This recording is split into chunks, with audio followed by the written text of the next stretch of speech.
Allez, Boker Tov. Shabbat Tov, Mazel Tov. Belle rentrée, Be'ezrat Hashem. Hein? L'essentiel, c'est la régularité, Be'ezrat Hashem. Comme on a dit Shabbat, qu'on soit régulier toute l'année. Qu'on soit régulier toute l'année. Alors, Atmada. Avec beaucoup d'arnava, comme on a dit, beaucoup d'humilité. C'est l'essentiel. S'il n'y a pas d'humilité, il n'y a rien. La Torah ne peut pas pénétrer. Alors, Be'ezrat Hashem, mes amis, chose promise, chose due. On va commencer. Ça prendra le temps que ça prendra, Be'ezrat Hashem. Tellement important. Chovot Alvavot. Sur Shar HaBitachon. C'est le Shar HaRevi'i. C'est le 4e porte, chapitre, on va dire. Shar HaBitachon. Alors, c'est incontournable. Shar HaBitachon, on va le faire une fois. Mais vous faites-le encore à la maison. Faites-le encore à la maison. Faites-le encore à la maison. C'est-à-dire que c'est tous les jours, tous les jours, tous les jours. C'est comme la Molochia. C'est le plat qui se termine jamais. D'accord? C'est essentiel. Et encore plus dans notre génération et dans la situation dans laquelle on est. Shar HaBitachon, vous savez qu'il y a deux notions. Il y a deux notions. Il y a une notion d'Emouna et une notion de Bitachon. Emouna, quand on traduit en français, c'est la foi. Bitachon, c'est la confiance. Quand on traduit en français. Quelle différence entre la Emouna et le Bitachon? On a dit plus d'une fois. Il disait le Chazon Ish. C'est la différence entre la Emouna et le Bitachon. La Emouna, qui veut dire la foi, c'est, on l'avait dit déjà, théorique, alors que le bitachon, c'est pratique. La foi, c'est quelque chose de théorique. La foi, elle est théorique, entre guillemets. Alors, le bitachon, c'est bemaaseh. Bitachon, bachem, avoir confiance en Dieu, c'est dans les actes, c'est dans la vie de tous les jours, dans nos actes. C'est pas seulement dans la pensée, c'est pas seulement dans le cœur. C'est alors que cette émouna, elle s'exprime dans ma vie quotidienne. Alors là, ça vient du bitachon. Emouna ou bitachon. Donc là, nous, on va parler plus de bitachon bachem. La confiance en Akadosh Baruch Hu. Alors, moi, dans le livre que j'ai, Chovot Alvavot, c'est le livre que je préfère. Vous savez, peut-être un des livres où il y a eu le plus d'éditions, un des livres le plus d'éditions, c'est Chovot Alvavot. Il y a des tonnes, mais des tonnes d'éditions qui ont été sorties. Très, très bien, attention, très bien. Il y a même il est à Jérusalem, le livre, je ne l'ai pas pris avec moi, mais il faut que je récupère mes livres à la synagogue que j'avais à Jérusalem. Et un livre entièrement, uniquement sur Shar HaBitachon. Il est gros comme ça, avec des explications, avec des machins, avec des... Ok, bon, il y a plusieurs. Moi, l'édition que je préfère, personnellement, c'est celle-là, Lev Tov. Celui qui veut regarder, il la voit, voilà, Lev Tov. J'aime beaucoup cette édition. Je vais expliquer pourquoi. Quand on commence à étudier, j'avais dit ça à Rabbi Dan. Je t'avais dit, Rabbi Dan, je ne sais pas si tu te rappelles, quand on commence à étudier, par exemple, que ce soit Messiat Yesharim, du Ramchal, que ce soit Shar HaBitachon, du Chovot Alvavot, n'importe quel livre, par exemple de Moussar, c'est vrai aussi pour la Gemara, mais surtout pour les livres de Moussar, les livres de... Alors, aujourd'hui, il y a beaucoup de livres qui sont expliqués, il y a beaucoup d'explications de Rabbanim qui ont fait des livres, qui ont écrit tout ça. Comme dans la je parlais de la Tfila, vous savez que la Tfila Rosh Hashanah Yom Kippour, il y a des Sidourim où la Tfila, la Mida, en tout cas pas la Tfila, mais la Hamida, elle est expliquée. Chaque mot de la Hamida, elle est expliquée. Moi, je me rappelle quand j'ai commencé un petit peu à être sérieux dans la Torah, quand il est arrivé Rosh Hashanah Yom Kippour, j'ai acheté ce livre-là pour que ma tefila, elles soient un peu différentes, que je comprenne un petit peu ce que je dis. Pas je comprends dans la traduction simplement, mais dans l'explication des mots. Qu'est-ce qu'on demande à ce moment-là? Et donc au départ, je me rappelle pendant au moins 5 ans, 5-6 ans, je priais ma Hamida Rosh Hashanah Yom Kippour dans ces Sidourim-là, dans ces livres-là. Mais en fait, c'est bien et c'est pas bien. C'est bien et c'est pas bien. Pour un débutant, comme on l'a été, c'est très bien. Quand tu vas étudier un Messiat Yesharim, tu vas étudier n'importe quel livre de Moussa, tu n'as pas les accessoires, tu n'as pas les outils pour arriver à comprendre ce que le Rav veut dire. D'accord, tu as à peine la traduction et encore tu rames un peu. Donc c'est super au départ, parce que ça va t'expliquer ce que veut dire le Rav, l'explication, d'accord. Mais malgré tout, il faut comprendre, celui qui va écrire l'explication par exemple, Shar HaBitachon, n'importe quel livre, c'est un cerveau humain. Et l'humain, il est limité. Donc en vérité, quand tu vas étudier dans un livre expliqué, c'est le revers de la médaille, tu vas quand même te limiter dans la compréhension de ce que veut dire le Rav. Parce qu'ici, on t'a donné une explication. Il y a quelqu'un qui t'a expliqué comme lui, il a compris. Même si, attention, il ne sort pas du pshat, il ne parle pas d'explications farfelues. On parle de vrais rabbanim qui ont expliqué, d'accord, selon leur façon d'expliquer, selon leur... d'accord, ils ont amené des choses à l'extérieur. Donc au départ, c'est bien, mais à un moment donné, ça t'enferme dans cette explication. C'est pour ça qu'après moi, 5-6 ans, j'ai arrêté de prier dans dans les Sidurim, on va dire cet amida qui est expliqué. Pourquoi? Parce que finalement tu t'es enfermé dedans. Et tu dois pouvoir exprimer ta émouna dans la tefila. Ta émouna à toi, ta foi dans la prière. Et ça te bloque à un moment donné. Donc c'est bien au départ, et à un moment donné, il faut arriver à se libérer de ça. C'est pour ça que je vous dis que moi, au niveau personnel maintenant, au niveau Chovot Halvavot, cette édition elle est très très bien. Pourquoi? Parce que je ne sais pas si vous le savez, mais le Chovot Halvavot il a été écrit à la base en arabe, pas en hébreu. Vous savez, Rabbeinu Bechaye, il l'a écrit en arabe. Ça a été écrit en arabe. Pas en araméen. Non, en arabe, ça a été écrit en arabe. D'accord? Comment? Je ne vais pas dire de bêtises, je te le dirai, mais je ne me rappelle plus. C'est en beach. Tu te rappelles, c'est quand? Non, mais combien de temps? Parce qu'il y en a deux, donc je vais pas te dire bêtises, je vérifie. Ouais, bien sûr. En Irak. Ouais. Et il a écrit en arabe, parce que les Juifs à l'époque parlaient plus arabe que hébreu, que la Shana Kodesh. Donc il a écrit en arabe. Et ce livre-là, il a tellement il est magnifique ce qu'il a écrit dedans, qu'après il a été traduit en hébreu. Mais il n'a jamais, lui, le Rav, écrit en hébreu, il l'a écrit en arabe. Donc pour que vous compreniez où on est, tu vois. Donc déjà, ça a été traduit en hébreu de l'arabe, et ensuite l'explication. Donc ici, moi, ce que j'ai, Lev Tov, c'est qu'il reprend exactement le texte du Rav, simplement comme ça a été traduit de l'hébreu à l'arabe, ils l'ont traduit, le premier livre qui est sorti, ils l'ont, exactement en arabe et l'hébreu, la première fois qu'ils l'ont traduit texto. Ça veut dire, voilà, c'est comme il a écrit.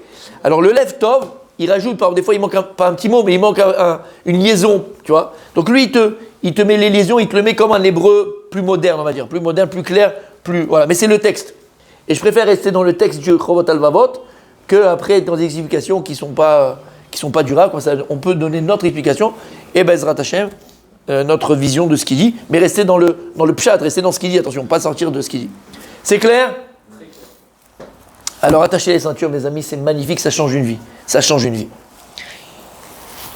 Amar Amechaber. Donc il dit l'auteur. C'est qui l'auteur? Rabbeinu Bechaye.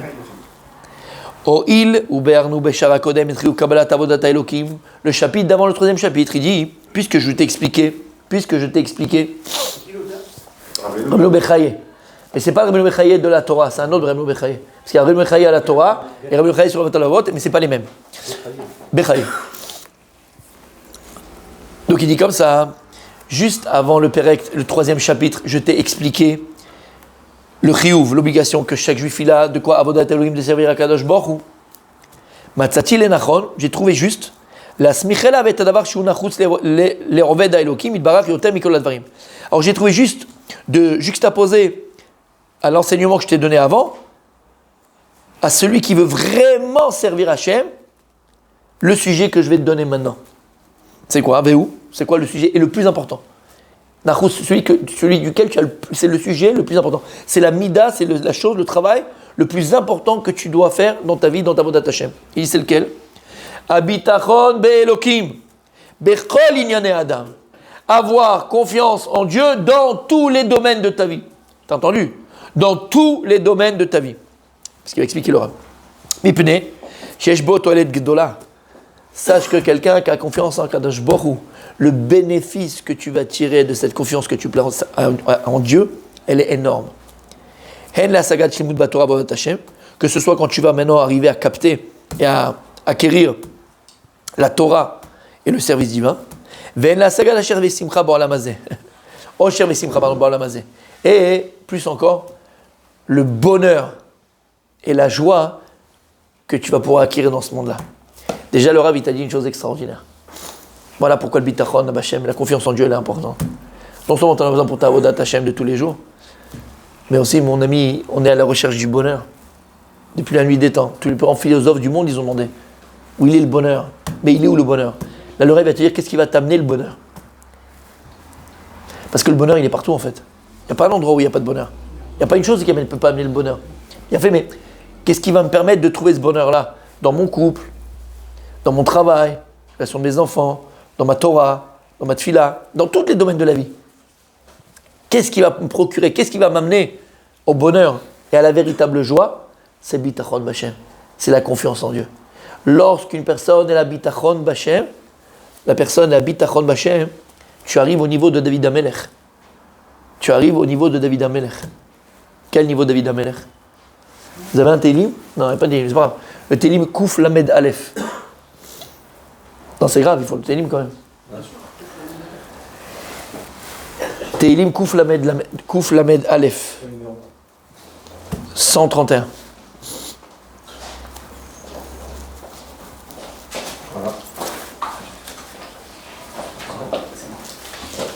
Merci mon tzaddik, Mechila t'avoir embêté. Kouf Lamed Aleph. Vous savez que David Ameler, le roi David, lorsqu'il a écrit les psaumes, beaucoup de psaumes ont été écrits pendant des périodes de sa vie. Et les psaumes correspondent à ce qu'il a vécu. Il y a des psaumes où il écrit par exemple que tout le monde l'accuse de vol, tout le monde l'accuse de mal, tout le monde l'accuse de tous les mals du monde.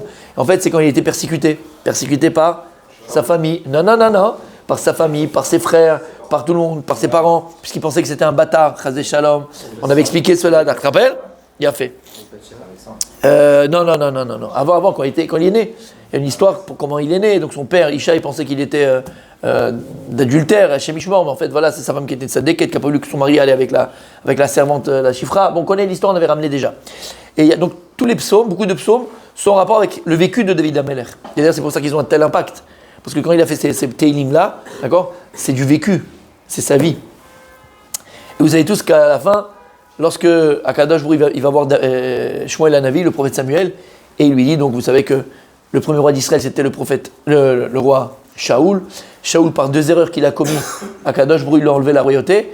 Et là, Hachem lui va dire à Shmuel Hanavi, tu vas aller à Bethléem, dans la famille d'un monsieur qui s'appelle Ishaï, et là-bas, un de ses garçons, c'est lui le nouveau Mashiach Hachem, c'est le nouveau Melech Israël. Et donc il arrive chez Ishaï, il lui dit voilà, il connaît Shmuel Hanavi. Il dit Dieu m'envoie parce qu'il y a un de tes fils que je vais oindre roi d'Israël à la place de Shaoul. Il dit pas de problème, il amène le grand, l'aîné. Quelle classe, beau, grand, fort, magnifique, Oliave, magnifique. Il le fait rentrer. Il dit non, c'est pas lui. Non, c'est pas lui. Non, c'est pas lui. Bon, peut-être le deuxième, aussi beau, aussi grand.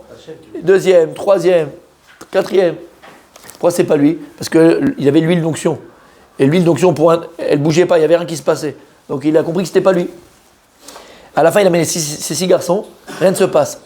Et là, regardez ce qui est écrit dans les textes, c'est dans le Nar. Il dit, Shmuel Hanavi, il dit à Isha, il dit, Itamu Aneharim. Il dit, mais t'as pas d'autres garçons? Parce qu'il dit, ça y est, c'est fini, j'ai plus personne. Et il dit, Itamu Aneharim, t'as plus de garçons? Il dit, c'est pas possible. Akadosh Baruch Hu m'a dit que le Mashiach Hachem, le prochain roi d'Israël, il vient de tes entrailles. Donc, c'est pas possible. Et qu'est-ce qu'il répond Ishaï? Itamu, j'ai plus d'enfants, j'ai plus de garçons. Je dis, mais c'est pas possible, Hachem, il peut pas se tromper. Comment il peut dire j'ai pas de garçons? Comment il peut dire Ishaï, j'ai pas d'autres enfants, puisqu'il a encore qui? Il a encore David Ameler. Mais exactement, comme lui, il pensait que c'était d'accord, que c'était pas lui. Il a dit, mais Itamu, j'ai pas d'autres garçons. Il a dit, t'en as un autre, amène-le-moi. Il dit, non, mais bon, il est là-bas dans les prairies, là, dans les déserts, avec les animaux et tout, c'est un berger, exemple. Amène-le-moi. David Ameler, il arrive, quel âge il a? Rappelez-vous. 27. C'est facile, presque. T'es pas loin. 24. Dommage, tu vois vers le bas, toi, va vers le haut, 28. Kohar. 28 ans, Kohar. Et à ce moment-là, il rentre David Ameler, et là, Shmuel Hanavi n'a même pas le temps de parler, que l'huile d'onction qui était dans la petite fiole, le bouchon, il s'explose, l'huile, elle commence à sortir, et là, tout le monde comprend que c'est le roi d'Israël. Imaginez David Ameler, pendant 28 ans, il est méprisé par son père, méprisé par ses frères, méprisé par les gens de la ville, les gens lui crachent dessus, les gens lui jettent des pierres. Et dit le Midrash, pourquoi est-ce que David Ameler, il est dans les déserts là-bas, comme ça, avec les troupeaux? Il dit le Midrash, parce que Ishaï, il a attendu qu'une chose, qu'une bête féroce le bouffe, comme ça au moins le tard de la famille, il est plus là, c'est bon, c'est fini. Il va pas tuer un enfant chez Mishmor. Il y a beaucoup, bien sûr, il y a beaucoup de télim qui ont été écrits, beaucoup, pas tous, pendant cette période-là, dont un, oui. Bien sûr qu'il n'a pas fauté. Non, il n'a pas fauté, c'est pas une faute. Chez Mishmor, c'est pas une faute. C'est pas une faute, c'est un tarte, ça dit que tu apprendras. Oh, dans le temps. Demande à Raphaël. Demande à Rabbi Raphaël. Quand il y a une tâche, on fait des caps. Écoutez bien. Un des télim qu'il a écrit David Ameler pendant cette période, c'est quand il est rentré dans la maison, Imagine pendant 28 ans, tout le monde le haït, tout le monde le déteste, tout le monde le... On avait dit déjà, fais un micro-trottoir à Sarcelles, à Garges, dans le 93. D'accord, les gars qui sont dans les cités, qui sont en train de brûler des voitures, en train de fruquer, de vendre de la drogue et tout. Tu fais micro... Mais pourquoi tu fais ça? Qu'est-ce qu'il va te répondre le gars? Ah, mon père c'est un drogué, il est parti, il nous a abandonnés. Ah, ma mère, vas-y, qu'est-ce que tu veux, va tuer tout seul dans la rue. Le mec il dit, qu'est-ce que tu veux que je fasse? Non mais mec, le pauvre, il y en a, c'est... Tu vois le réca familial, comment on dit réca familial? La situation familiale, donc comment il a grandi, comment il est né, comment il a fait, comment machin. Tu te dis, mec, qu'est-ce que tu veux qu'il sorte de lui? Qu'est-ce que tu veux qu'il sorte de lui? Enfant battu, enfant truqué, il a été... Tu comprends ce que je veux dire? Il détestait. Les mecs, ils sont à la rue. Les Abdil David Amelech, il est haï par son propre père, par ses propres frères, haï par tous les gens de la ville. Dès qu'il y a un problème, il a écrit des télims, dès qu'il y a un problème, on m'accuse, il dit David Amelech. Quand il était pendant cette période-là, il est haï.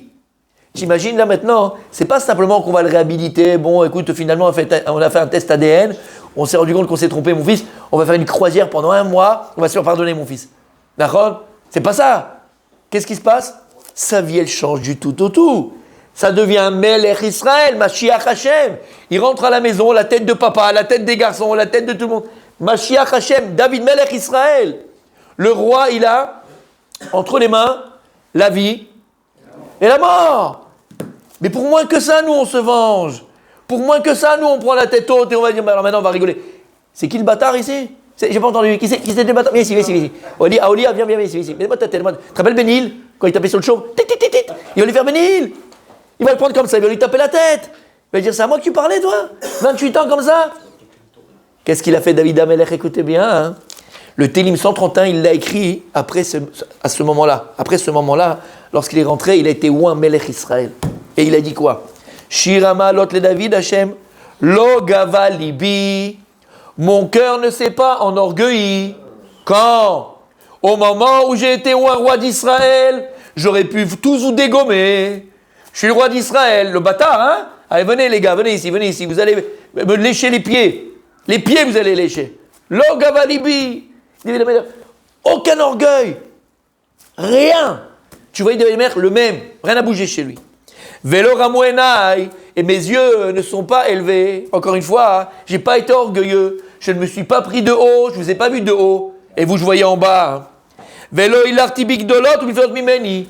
Et j'ai pas pris sur moi des choses grandes, des prodiges, des splendeurs, plus grandes que moi. David Amelech, il dit, je suis resté le même. J'avais le même amour pour mon père, le même amour pour mes frères. J'en voulais à personne. Rien. Comment c'est? Non mais attends, arrête Yosef, attendez, Khatzadik. Yosef sait que c'était le plan d'Hachem, il a vu, il a compris, il a été dans le truc, il a été vendu, ils avaient des parfums, il était chez Potiphar, c'était le boss, il était en prison, c'était le boss. Rabibi, d'accord? Là, David Amelech, on lui jetait des pierres, on lui crachait la figure, on le jetait par terre, on le frappait. Et tu réagis comme ça, rien, il te dit rien. J'en ai voulu à personne, j'ai pas été orgueilleux, rien. Alors Habibi, je te demande David Amelech, je t'en supplie, pour moins que ça, nous, dans notre vie, pour moins que ça, t'as mal dormi, t'as eu un rappel de 500 shekels parce que t'avais oublié de payer la contredanse, Anilod, est-ce que t'as? Et là, t'es là, t'en veux au monde entier, t'insultes ton père, ta mère, ta grand-mère, ta femme, ton enfant, tes enfants, tu trucs, t'es pas bien. On dirait que le monde, il se tombe sur toi. T'en veux à la terre entière. T'es chum, t'es lourd, t'es... D'accord? Et des fois, malheureusement, chez Mishmar Shemeda, il y a des choses plus compliquées dans la vie à régler. David Amelech, David, je t'en supplie, donne-moi la recette. Donne-moi le secret, David Amelech. Comment t'es resté comme ça, intègre? Comment t'es resté comme ça, David Amelech? Alors David, il te dit, regardez mes enfants. Ce que j'ai vécu, je le souhaite à personne, il dit. Ce que j'ai vécu, je le souhaite à personne. Mais toi aussi, dans ta vie à toi, tu auras peut-être des difficultés, tu auras des moments compliqués, tu auras des moments où il faut les surmonter. Le seul moyen que tu as, mon tzaddik, le seul moyen que tu as, tu sais c'est quoi? Il te dit après. Imlo shiviti vedomamti nafshi kegamula leimo kegamula ilai nafshi. Il dit, tu sais comment j'ai réussi à faire ça? Si ce n'est que je suis resté vedomamti nafshi, domem. Je suis resté figé, domem. Domem, c'est quoi? Dom. Inerte. C'est même pas que j'ai... Domem. Dom, c'est tu bouges pas, tu es inerte. Comment? La même manière, lorsqu'un enfant, il est en train de téter dans le bras de sa mère, moi, j'ai mis mon âme entre les mains d'Akadosh Baruch Hu. Il vient et tu dis, tu sais pourquoi ça m'a rien fait, et même si on me frappait, même si on me maudissait, même si on me voulait. En fait, finalement, pourquoi tu veux que j'ai de l'orgueil? Pourquoi tu veux que je me venge? Tu me venges de quoi? Mais j'ai vécu 28 ans de bonheur absolu, moi, dit David Meller. Et de quoi tu parles? Le mal, quel mal on m'a fait? On m'a pas fait de mal, moi. Moi, j'ai vécu les plus belles années de ma vie. Attendez à la main. Parce que pendant ces 28 ans, j'étais dans les bras d'Akadosh Baruch Hu. Quand tu prends un enfant, un bébé, un nourrisson, un bébé, d'accord, un bébé d'1 an comme ça, il est en voiture, et il part de Ranana pour aller à Jérusalem. D'accord? Il part de Ranana pour aller à Jérusalem. Il est comme ça dans les bras de la maman elle l'attrape comme ça dans le siège, d'accord? Elle l'attrape dans les bras comme ça. Et puis tu appelles au milieu du chemin, tu dis allô? Tu appelles au bébé, tu dis dis-moi, vous êtes où là? La voiture elle avance, la voiture elle roule. Alors la voiture elle est déjà arrivée à Gvichesh, tu sais, les Gvichesh. Lui, qu'est-ce que tu vois avec le radar, tu vois avec le, d'accord? Mais lui il te dit où tu es? Où je suis? Dans les bras de maman. D'accord. Il sort de Gvichesh et il va à la Troune, tu sais. Toi tu l'appelles, tu dis dis-moi, t'es où là? Vous êtes où là? T'es arrivé où? Qu'est-ce qu'il te répond? Je suis les bras de maman. C'est pas possible, il est à la Troune. Quand il est à Jérusalem, tu dis alors vous êtes arrivé? Il fait oui, je suis les bras de maman. Il dit les Chachamim, c'est pareil. David Amelech, comment il n'a rien ressenti? Pourquoi il n'a pas ressenti le mal qu'on lui faisait? Pourquoi David Amelech, il était dans le bonheur absolu? Attendez à la main. Parce que là où il était uniquement dans les bras d'Akadosh Baruch Hu. Lorsque tu te sens véritablement dans les bras de ta maman, lorsque tu te sens enlacé dans les bras d'Akadosh Baruch Hu, lorsque tu es porté par Hachem, tous les vents du monde, tous les malheurs du monde, toutes les difficultés du monde ne peuvent pas t'atteindre. Tu es dans les bras d'Akadosh Baruch Hu. Comment on arrive à mettre son âme, mettre sa vie, mettre son être dans les mains d'Akadosh Baruch Hu? Comment tu vas arriver à mettre ton âme, ta vie entre les mains d'Hachem? Il dit le Rav, le seul moyen qu'on a, c'est Bitachon B'Hachem. C'est arriver à acquérir la confiance en Akadosh Baruch Hu. Arriver à acquérir le Bitachon B'Akadosh Baruch Hu. Quelqu'un qui a Bitachon B'Hachem et qui met toute son âme, toute sa vie, toute son existence entre les mains d'Akadosh Baruch Hu, Zéo, cher amitié, c'est le véritable bonheur, c'est le véritable simcha. Rien ne peut l'atteindre. Continue demain, Bezrat Hachem.